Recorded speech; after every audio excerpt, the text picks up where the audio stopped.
আসসালামু আলাইকুম গাইস, আমি আছি আপনাদের সাথে ফারজানা আলী। আর আজকে আবারও নিয়ে চলে আসলাম আমার বাপের বাড়ির মায়ের হাতের ছোট্ট একটা রান্নার ব্লগ নিয়ে। আজকে মূলত আমার বাবা বাজার থেকে একসাথে অনেক কিছু বাজার করে নিয়ে এসেছে। তো সেই বাজার দেখে আমরা এক একজনের পছন্দের আইটেমগুলো মাকে রান্না করে দেওয়ার কথা বলে ফেললাম। মাও আমাদের আবদারগুলো মেনে নিয়ে শুরু করে দিল সবার পছন্দের আইটেমগুলো রান্না করার জন্য। তো আজকে বাবা বাজার থেকে বাটা মাছ নিয়ে এসেছে। জানি না আপনারা আপনাদের আঞ্চলিক ভাষায় এই মাছটাকে ঠিক কী নামে ডাকেন, আর সেটা কিন্তু অবশ্যই আমাকে কমেন্টে জানাতে পারেন যে আপনাদের কাছে এই মাছটা কী নামে পরিচিত। তো এই বাটা মাছ দিয়ে মা রান্না করবে ডাঁটার তরকারি। আর এই ডাঁটাকেও কিন্তু অনেকে আঞ্চলিক ভাষায় ডাঙ্গা বলে থাকে। তো দেখতেই পাচ্ছেন বন্ধুরা, আরেক পাশে মা এই ডাঁটার তরকারির জন্য আলুগুলো খুব ভালোভাবে ভেজে নিচ্ছে। তো একদিকে তরকারিটা রান্না করার জন্য আমার মা মাছগুলো ভেজে নিচ্ছে, অন্য পাশে আলুগুলোকেও খুব ভালোভাবে ভেজে নিচ্ছে।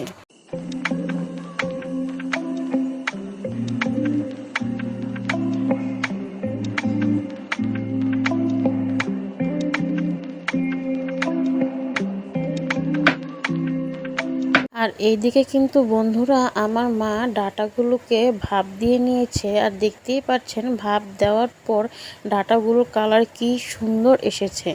আর অন্যদিকে বাবার আবদার হলো সে করলা ভাজি খাবে। 7 পদের তরকারি হলেও, গরুর মাংস হলেও সে যদি করলা বাসায় আনে তাকে ভাজি করে দিতেই হবে। কিন্তু আমরা অধিকাংশ মানুষই কিন্তু করলা আর আলুটা একসাথে ভাজি করি, বাট আমার মা সেইটা করে না। আমার মা প্রথমে আলু ভাজিটাকে আলু ভাজির মতো পুরোপুরি করে, যখন আলুটা আরেকটু সিদ্ধ হওয়ার বাকি থাকে তখন করলাগুলো দিয়ে 3-4 বার ভালো করে নেড়ে চেড়ে দিয়ে করলার কালারটা সবুজ সবুজ থাকা অবস্থায় চুলা থেকে নামিয়ে ফেলে। মানে জাস্ট করলাটা সিদ্ধ হয়ে গেলেই চুলা থেকে নামিয়ে ফেলে, যার জন্য কিন্তু করলা ভাজির টেস্টটা অন্যরকম হয় আর অতটা তেতো লাগে না। কিন্তু করলা যত তেতোই হোক না কেন, আমার বাবার এই সবজিটা ফেভারিট সবজি।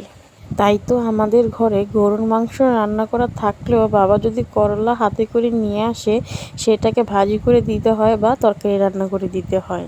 তো বন্ধুরা, আপনার স্ক্রিনে নিশ্চয়ই দেখতেই পাচ্ছেন, আপনাদের সাথে কথা বলতে বলতে কিন্তু আমার মা করলা ভাজিটাও করে ফেলছে।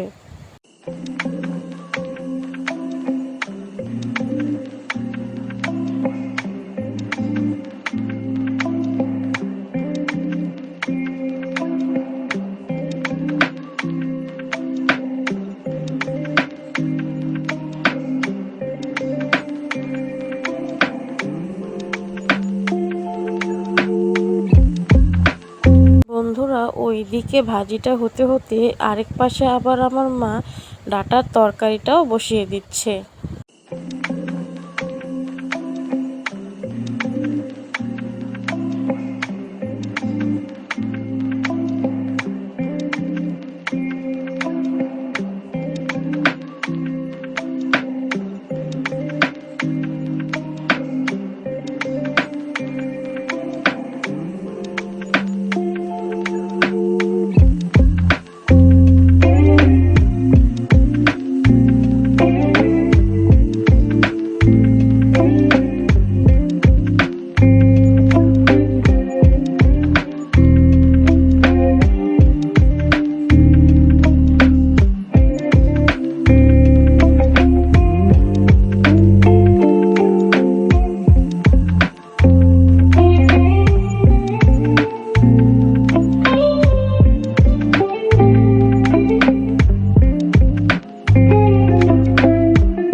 তো বন্ধুরা, আপনারা দেখতেই পাচ্ছেন যে আমার মা তরকারির মশলাগুলো সব কষিয়ে প্রথমে ভেজে রাখা আলুগুলো দিয়ে দিল এবং তারপর দিয়ে দিল ভাপিয়ে রাখা ডাঁটাগুলো।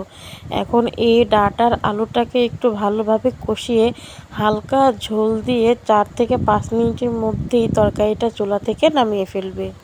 অবশ্য এই কষানোর মধ্যে আমার মা কিন্তু টমেটোটা অ্যাড করে দিচ্ছে, কেননা আলুটা তো ভাজার মধ্যেই সিদ্ধ হয়ে গেছে আর ডাঁটাটাও কিন্তু ভাপানোর সময় মোটামুটি সিদ্ধ হয়ে গেছে, যার জন্য আজকে মা তরকারি কষানোর সময় টমেটোটা অ্যাড করে দিয়েছে।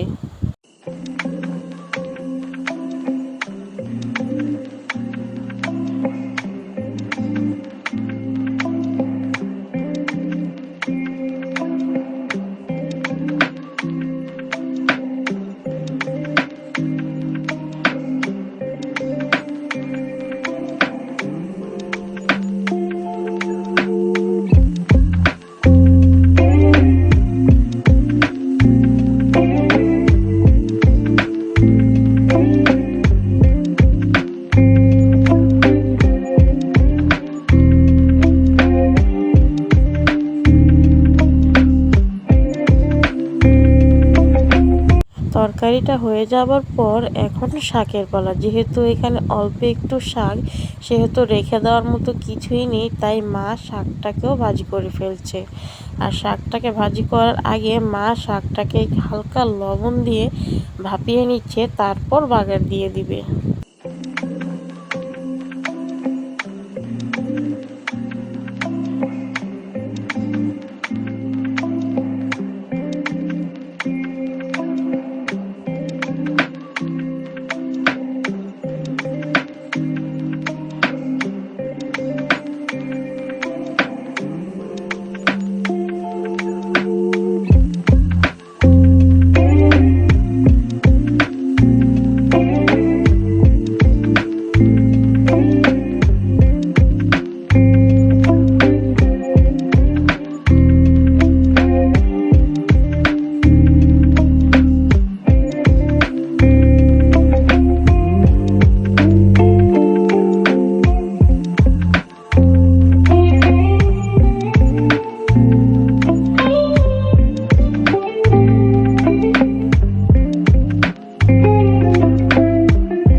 শাক ভাজিটা হয়ে যাওয়ার পর এইবার চলছে লইট্টা শুটকি ভাজার প্রসেসিং। কেননা বাজারে যাওয়ার আগে বাবা আমাকে জিজ্ঞেস করেছিল আমি কি খাবো, তো আমার মনে চেয়েছিল যে লইট্টা শুটকি ভুনা খেতে, আর আমি বাবাকে তাই বলি। তো বাবা এত কিছু বাজার করে নিয়ে আসার পরেও মনে করে আমার জন্য লইট্টা শুটকি নিয়ে আসে। প্রথমেই যেহেতু বলেছি আজকে আমাদের সবার পছন্দের আইটেমই রান্না হচ্ছে, সেই কারণে কিন্তু আমার মা লইট্টা শুটকিটাও আমার জন্য ভুনা করছে।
তো ফাইনালি বন্ধুরা আপনারা দেখতেই পাচ্ছেন আমাদের সবার পছন্দের আইটেম রেডি। আর সবার আগে আমার বাবাকে খেতে বসিয়ে দিচ্ছি, কেননা সে খাওয়া দাওয়া করে আমাদের দুই ছেলে মেয়েকে নিয়ে বাইরে ঘুরতে যাবে, তারপর আমরা বসে একটু শান্তিতে খাওয়া দাওয়া করব। তার জন্য খাবার দেওয়ার পরপরই বাবা বলছে কি যেন মিসিং। হঠাৎ করে মনে হলো বাবার ফেভারিট করলা ভাজি দিতেই তো বাবাকে ভুলে গেছি। তারপর আবার দৌড়ে গিয়ে বাবার করলা ভাজি দিলাম, তারপর বাবা খেতে বসলো। তো বুঝতেই পারছেন কি লেভেলের ফেভারিট তার এই করলা ভাজি। বন্ধুরা আমি ফারজানা আলী আজকের মতো বিদায় নিচ্ছি। আর আমার এই ছোট ছোট ব্লগগুলো আপনাদের কাছে কেমন লাগে তা অবশ্যই কমেন্টে জানাতে ভুলবেন না। আর যদি আমার এই ব্লগগুলো আপনাদের কাছে ভালো লাগে তাহলে অবশ্যই লাইক সাবস্ক্রাইব করে আমার পাশে থাকবেন। তাহলে বন্ধুরা আপনারা সবাই ভালো থাকবেন, সুস্থ থাকবেন। আল্লাহ হাফেজ।